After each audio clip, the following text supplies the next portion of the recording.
striking that there hasn't been a solo news conference now in more than a year to be clear about who's president.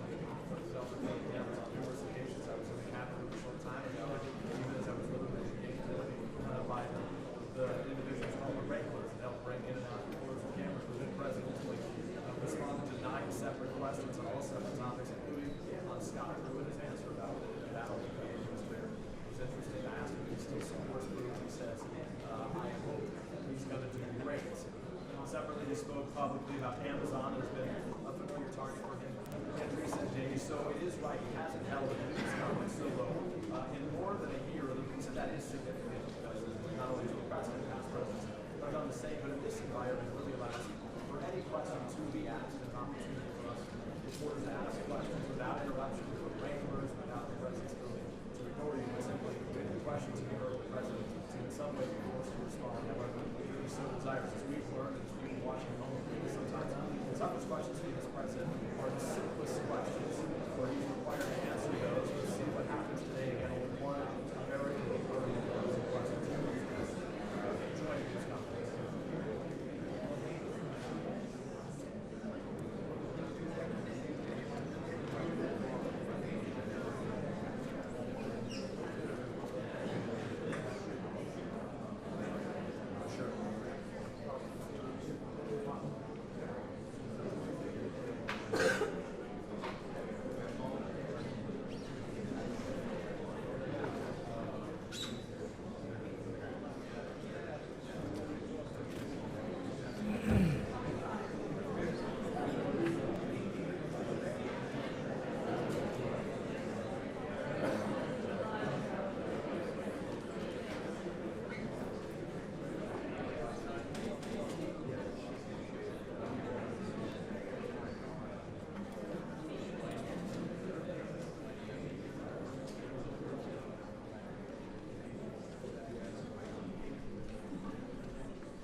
Ladies and gentlemen, the President of the United States, accompanied by the President of the Republic of Lithuania, the President of Latvia, and the President of the Republic of Estonia.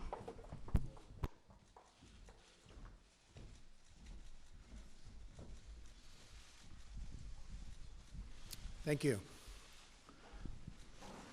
Today I'm honored to host the President of Estonia, the President of Latvia, and the President of Lithuania at the U.S. Baltic Centennial Summit.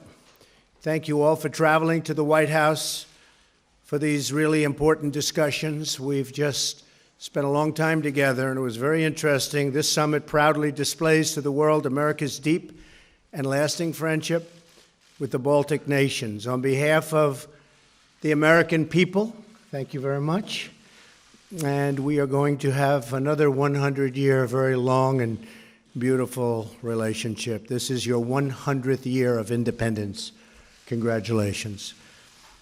For a century, the United States has stood with the people of the Baltics in support of their independence, sovereignty, and self-determination. Through the decades of brutal Soviet occupation, the United States never ceased to recognize the sovereignty of the Baltic republics. In our discussions today, I was proud to reaffirm America's commitment to the Wells Declaration of 1940 and the U.S. Baltic Charter of 1998. These same principles lie at the heart of America's approach to world affairs, honoring the right of peaceful citizens and nations to protect their interests and chart their own wonderful destinies. All three Baltic republics are committed NATO allies. I want to express our gratitude to each of your countries for fulfilling your full obligations and meeting the 2% GDP benchmark for national defense this year. Your commitment to burden sharing is an example of really that other NATO nations and partners all around the world will have to all get together and bear. Some of them do not make the same commitment. Hopefully, they soon will. When nations are committed to peace and to security, they have to pay their share, and we will all enjoy a much more safe and prosperous future. Baltic countries are also providing security assistance and training as part of the coalition to defeat ISIS. The coalition has liberated almost 100% of the territory once held by ISIS in Syria and in Iraq, and we will not rest until ISIS is gone. In economic matters, our cooperation continues to develop and grow, as you well know. We're excited about several new opportunities for collaboration, especially in science, medicine, and technology. Immediately following this summit, the Department of Commerce and the U.S. Chamber of Commerce will host a U.S. Baltic Business Summit to expand mutual trade and investment between our nations. And they're all looking forward to seeing you. The Baltic countries remain a key market for U.S. aircraft, automobiles, machinery, and medical equipment, and we welcome increased bilateral trade with all three nations based on the principle of fairness and reciprocity. Finally, we are enhancing our cooperation on energy security. We're all collaborating to diversify energy sources, supplies, and routes throughout the Baltic region, including expanding exports of U.S. liquefied natural gas, of which you've become a bigger and bigger user. These are just some of the many wonderful opportunities we can seize together. To all three Baltic leaders with us today, thank you again for helping to celebrate, and this is really a very great celebration because it's a historic milestone. Our friendship will continue to grow closer, and our cooperation will continue to bring about the greater security and prosperity for our citizens. And you have done terrific jobs as leaders, as presidents of your countries. And we tell you that for your citizens, we are there for you. As we begin the next 100 years of our partnership, the Baltic republics can trust the United States will remain a strong, proud, and loyal friend and ally. Thank you very much. Thank you. Thank you very much. Please. Probably it's my turn. Yes, whatever you like. It looks so. Ladies first.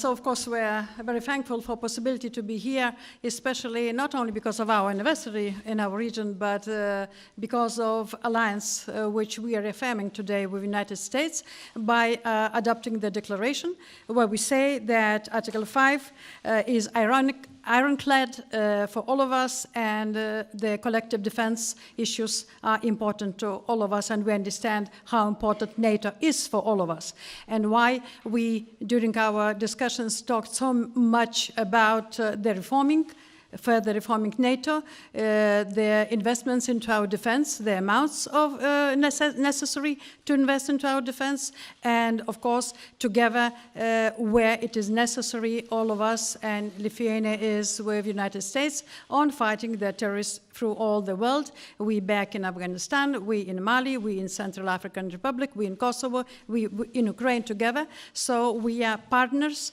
allies, and trustful allies.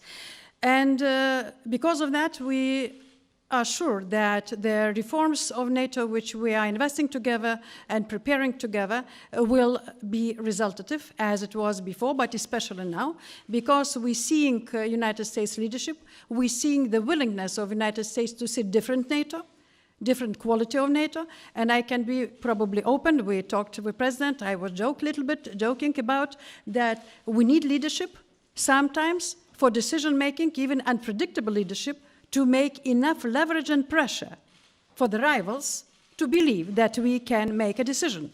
And we're seeing this kind of leadership in President Trump. And this is good because without the leverage and pressure, there will be no additional spendings in our defense, in NATO. There will be no additional decisions for rotating military forces of the United States in our countries. There will be no willingness to look into the matter of air defense, which we need very much. So from all this point of view, we trust that our partner and ally is investing seriously in the future of our defense, not only our regions, but the NATO's territory defense, and in the peace and security of the world as it was before. Of course, the businesses are coming together. Ally in military cooperation goes with economic cooperation, and I am very happy that today in our business forum we will sign 2 agreements with 2 American companies on the liquid gas cooperation. Lithuania has liquid gas station and factory, so-called floating boat, but we can be independent, all 3 Baltic states, on the gas supply because of that, and this gives us strength and possibility to make our own decisions, not to depend on one supplier, and American liquid gas will come on time and will make us more independent in our decision-making and diversifies our gas supply. And this is about a real friendship, about a real cooperation between our region and United States. And this comes also together with the trade matters, where today we see some discussions on the world level between United States and European Union. We are together with the decisions that the trade needs to be useful and equally fair to all sides. There is no sense to go to the war, but decisions, if there is disbalances, need to be found, and this we will support as ally of United States. So, together with international obligations in military, together with cooperation in economy, together with the United States and European Union in solving the trade disputes and issues, we are standing with and together, and we hope that, as President said, next 100 years will be even better, closer, together, and we will be able to achieve and make more. Thank you. Thank you. Thank you very much. Please. Your Excellency President Trump, my esteemed Baltic colleagues, dear friends, the Baltic-US President's Summits reaffirmed our shared commitment to fundamental values, our long-lasting friendship and the steadfast partnership that we have enjoyed for nearly a century. The United States of America is our closest friend and ally.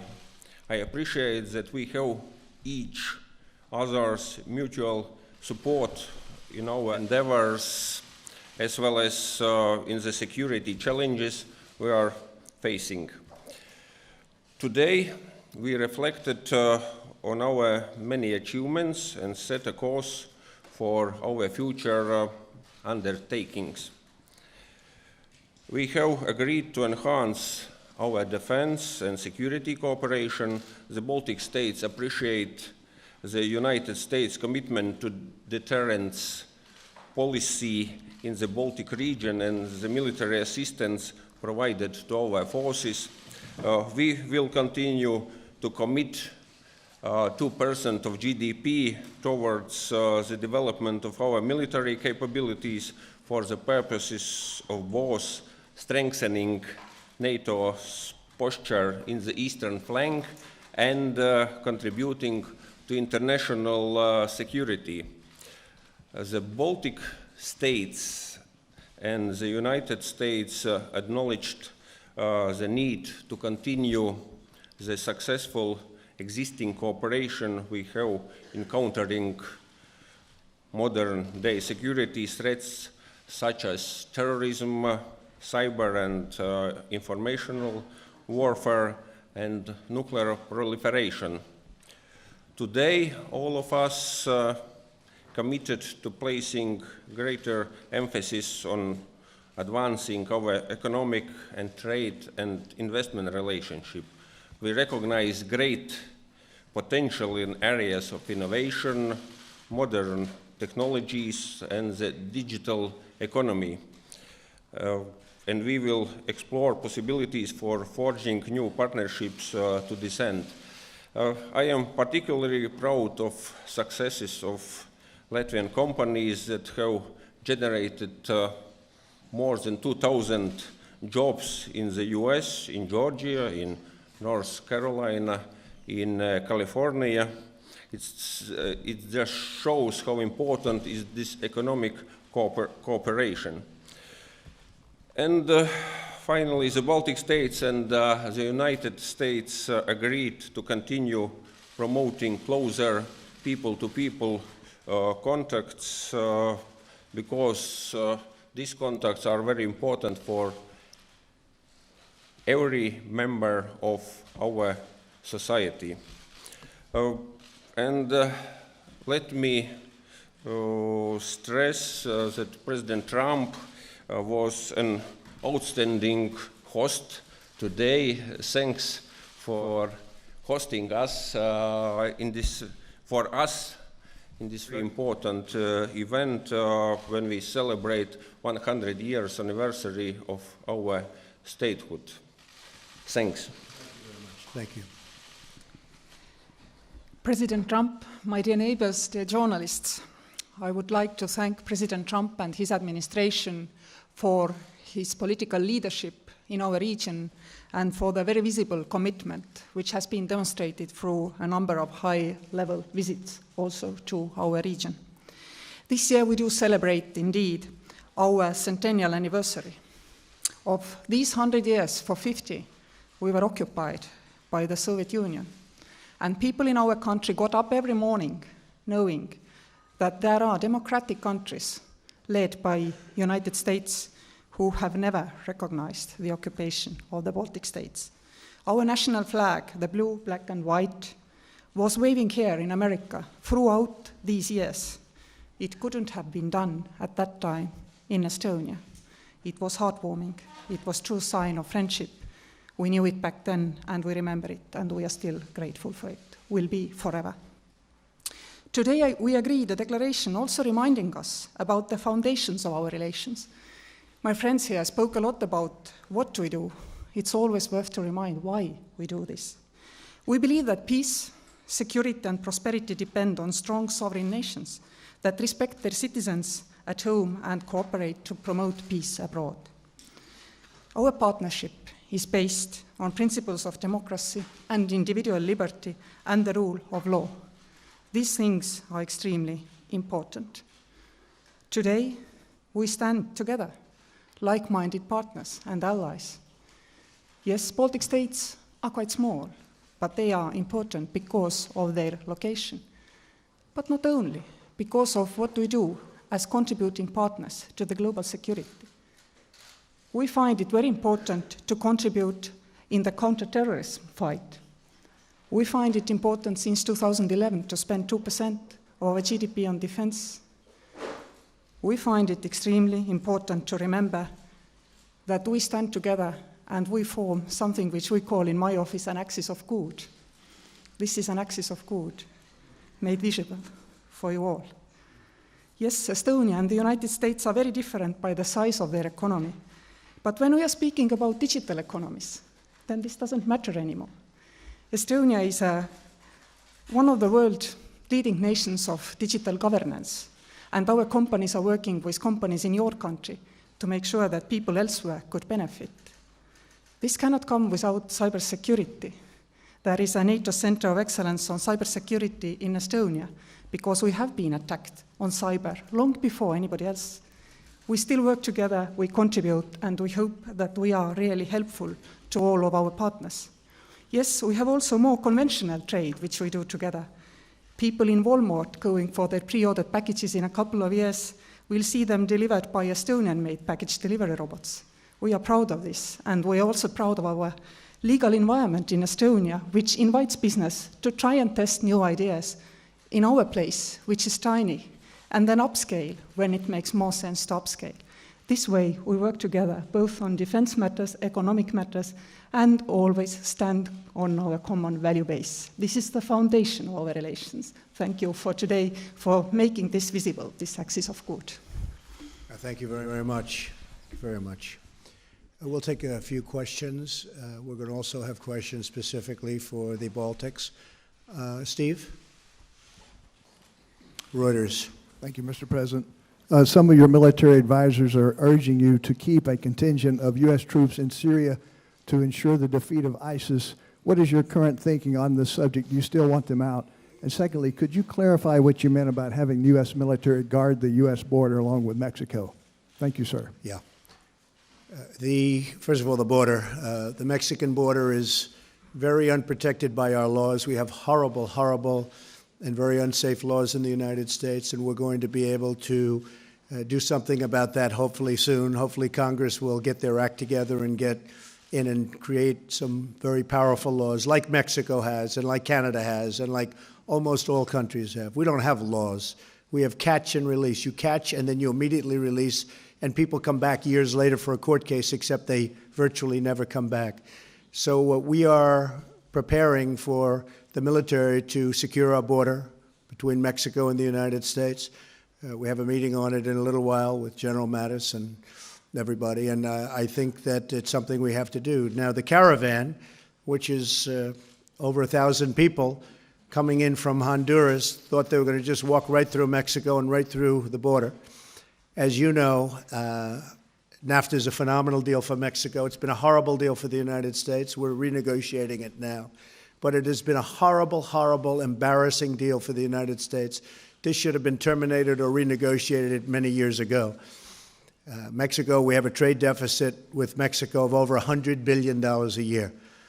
And I told Mexico yesterday that because of the fact that their laws are so strong, they can do things about it that hard to believe the United States can't. I said, I hope you're going to tell that caravan not to get up to the border. And I think they're doing that because as of 12 minutes ago, it was all being broken up. We'll see what happens. But we have to have strong borders. We need the wall. We've started building the wall. As you know, we have $1.6 billion toward building the wall and fixing existing wall that's falling down or was never appropriate in the first place. And that's very important. As far as Syria is concerned, our primary mission in terms of that was getting rid of ISIS. We've almost completed that task, and we'll be making a decision very quickly in coordination with others in the area as to what we'll do. Saudi Arabia is very interested in our decision. And I said, well, you know, you want us to say maybe you're going to have to pay. But a lot of people, you know, we do a lot of things in this country. We do them for We do them for a lot of reasons, but it's very costly for our country, and it helps other countries a hell of a lot more than it helps us. So we're going to be making a decision. We've had a tremendous military success against ISIS, as you know. It's close to 100%, as I just said.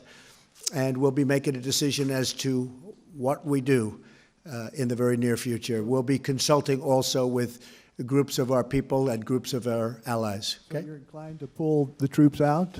Say it. You're inclined to pull the troops out? I want to get out. I want to bring our troops back home. I want to start rebuilding our nation. We will have, as of 3 months ago, $7 trillion in the Middle East over the last 17 years. We get nothing out of it, nothing. And as you remember, in civilian life, for years, I said, keep the oil. I was always saying, keep the oil. We didn't keep the oil. Who got the oil was ISIS got the oil, a lot of it. That's what funded their campaigns. They took a lot of the oil, and it was largely responsible for funding. We should have kept the oil then. We didn't keep the oil. So I want to get back. I want to rebuild our nation. Think of it, $7 trillion over a 17-year period. We have nothing except death and destruction. It's a horrible thing. So it's time. It's time. We were very successful against ISIS. We'll be successful against anybody militarily. But sometimes it's time to come back home. And we're thinking about that very seriously. Okay? Thank you.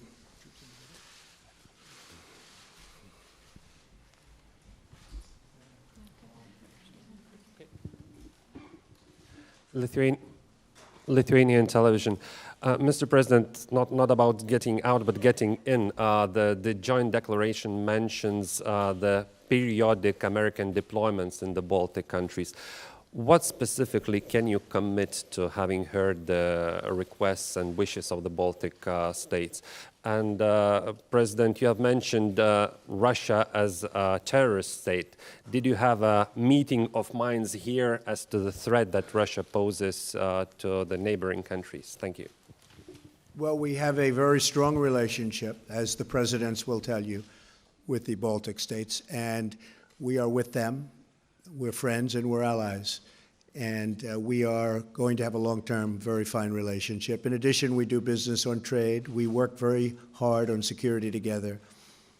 Surprisingly, large numbers of trade. These are very industrious nations. Now, you're from there, so you know exactly what I'm talking about. These are tremendous people and very, very industrious. We do a lot of business on trade. Thank you. Thank you very much. The second part of your question, of course, interesting, especially because we didn't talk in that words about the rival, especially on our border, but then country behaves aggressively, performs wars, threatens with nuclear missiles on your border. Of course, you sometimes call this country not very friendful. That's why we investing into our defense, we investing into our security, we investing into reforming NATO, and we would like to see strong NATO, strong alliance, and that's what we are going to do together. Okay, thank you. Would you like to choose somebody, President? Your turn. Your turn. Go ahead. Mr. Trump, speaking about economy, about economical cooperation with my country, with Latvia, what is your message for investors in Latvia? And what is your opinion about the investment in Latvia? I think all three would be great places to invest. Stable governments, incredible people, hardworking, industrious people. I think they would be great places to invest. I would have no problem with it, although I think as President of the United States, they would call it a slight conflict of interest, perhaps. You might be hearing from these people. No, I think it would be a great place. I think all three would be a great place to invest. Okay? Thank you. Thank you. Marianne Rohemäe, Estonian Public Broadcasting. First, a question to President Trump. As said, the concern of the Baltic states is Russia. And before the press conference, you also said that at the same time, good relationship with Russia is not bad. But how are you going to deal with President Vladimir Putin? is he as your enemy or someone you can have dialogue with? And the second question is to our President Kersti Kaljulaid. Is the defense of the Baltic states enough, or should there be something more? For example, air defense systems. Thank you. Well, I think we'll be able to have great dialogue, I hope, and if we can't, you'll be the first to know about it. Nobody's been tougher on Russia than I have, and you can, and I know you're nodding yes, because everyone agrees when they think about it. Strong energy, the United States. My opponent was into other forms of energy, like windmills.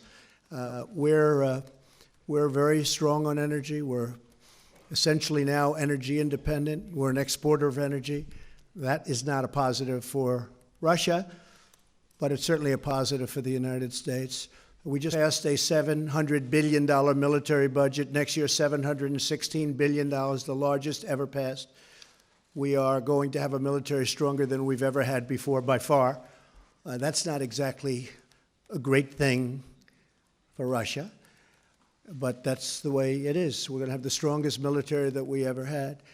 NATO was delinquent. They were not paying their bills. They were not paying. A lot of states, as we discussed, they were not paying what they should be paying. Since I came in, many, many billions of dollars additional have been paid by countries that weren't paying, and now they're paying.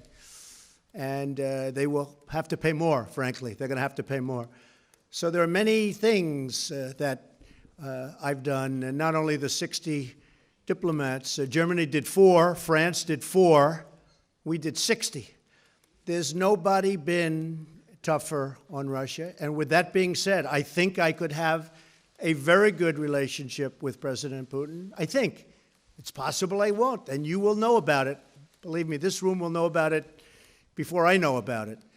It's a real possibility that I could have a good relationship. And remember this, getting along with Russia is a good thing. Getting along with China is a good thing. Getting along with other countries, including your 3 countries, is a good thing, not a bad thing. So I think I could have a very good relationship with Russia and with President Putin. And if I did, that would be a great thing. And there's also a great possibility that that won't happen. Who knows? Okay? Thank you. Okay.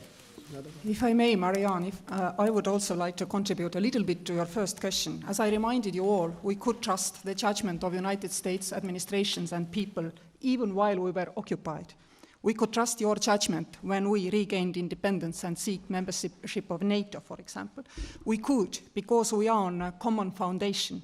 You can walk around the mall and read, it's all written there. This foundation, our compass for both. And therefore I trust the judgment of President Trump and his administration on that matter too.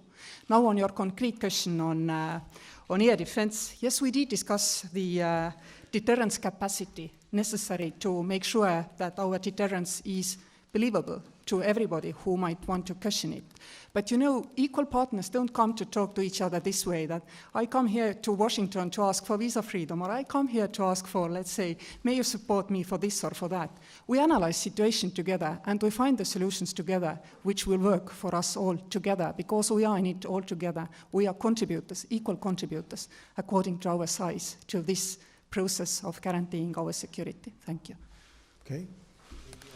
Maybe I will add that today during our summit we discuss security issues in our region with President Trump, and I am sure that this discussion will help a lot to continue any political dialogue with our eastern neighbor, Russia. Pick a reporter, please. You could pick a reporter, a Baltic reporter, ideally. Real news, not fake news. Go ahead.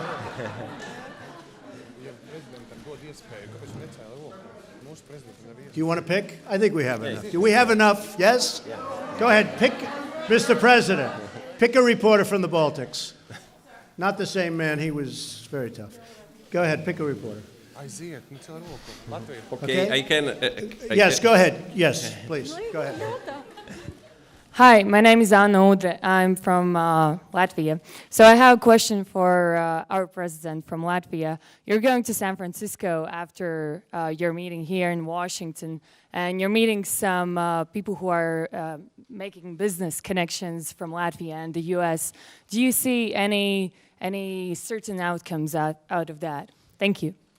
First of all, I think during our summit, I will repeat again that we discussed how we can strengthen our economic cooperation between Baltic states and the US.